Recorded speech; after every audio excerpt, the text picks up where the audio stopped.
Haleluya.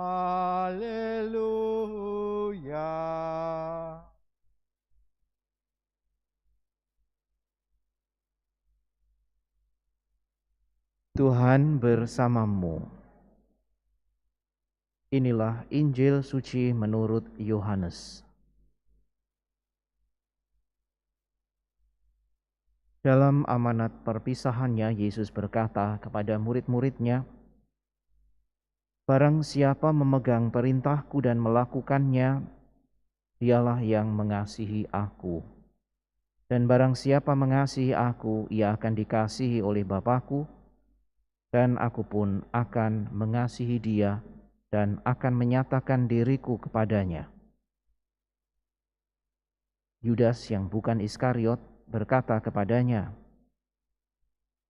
"Tuhan, apakah sebabnya engkau hendak menyatakan dirimu kepada kami dan bukan kepada dunia?" Jawab Yesus, "Jika seorang mengasihi aku, ia akan menuruti firman-Ku. Bapa-Ku akan mengasihi dia, dan kami akan datang kepadanya dan diam bersama-sama dengan dia. Barang siapa tidak mengasihi aku, ia tidak menuruti firman-Ku. Dan firman yang kamu dengar itu bukanlah daripadaku, melainkan dari Bapa yang mengutus aku. Semuanya itu kukatakan kepadamu, selagi aku berada bersama-sama dengan kamu. Tetapi penghibur, yaitu Roh Kudus, yang akan diutus oleh Bapa dalam namaku, dialah yang akan mengajarkan segala sesuatu kepadamu dan akan mengingatkan kamu akan semua yang telah kukatakan kepadamu." Demikianlah sabda Tuhan.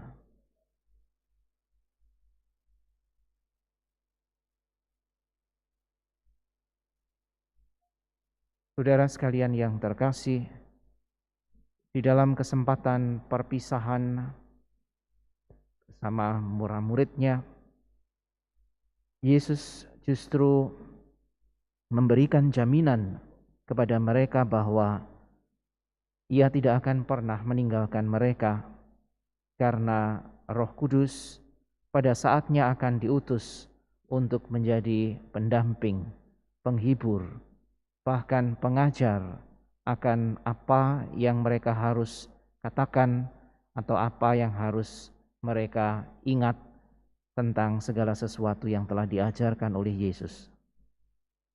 Akan tetapi saudara sekalian yang terkasih, penyertaan ini meminta para murid untuk juga di dalam ketaatan melaksanakan perintah-perintahnya. Sebuah tugas yang bukanlah dalam arti tertentu dipandang sebagai keharusan, tetapi ini adalah sebuah panggilan karena melaksanakan perintah, melakukan perintah Yesus yang tidak lain adalah kasih, adalah bentuk ketaatan, adalah bentuk relasi yang semakin mendalam dengan dasar kasih. Maka apa yang dikatakan oleh Yesus menjadi dasar dari identitas para murid. Pelaksanaan kehendak Yesus di dalam kasih justru akan membuat mereka semakin mengenal Yesus, semakin mengenal kehendak Allah, karena memang itulah yang hendak dinyatakan oleh Allah, yaitu kasih-Nya sendiri. Maka relasi di dalam kasih justru akan semakin membuka pengenalan para pengikut Yesus akan Allah sendiri yang sudah menyatakan diri kepada mereka. Pengenalan yang justru dibangun di dalam ketaatan. Maka tadi Yesus mengatakan, kalau orang mengasihi Dia, maka ia akan menuruti firman-Nya. Dan firman itu bukanlah firman-Nya sendiri, tetapi firman Bapa yang mengutusnya. Maka mari saudara sekalian yang terkasih, kita pun mencoba melihat relasi kita dengan Allah sebagai sebuah relasi kasih dan bukan relasi yang misalnya menuntut, mengharuskan, atau bahkan mungkin kerap kali orang memandang mengancam karena membawa hukuman. Allah tidak pernah mengancam kita.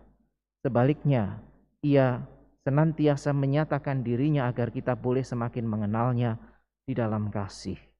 Hanya dalam relasi kasih seperti inilah, ketaatan tidak menjadi beban, tetapi menjadi sebuah kesempatan untuk semakin bersatu dengan Allah sendiri.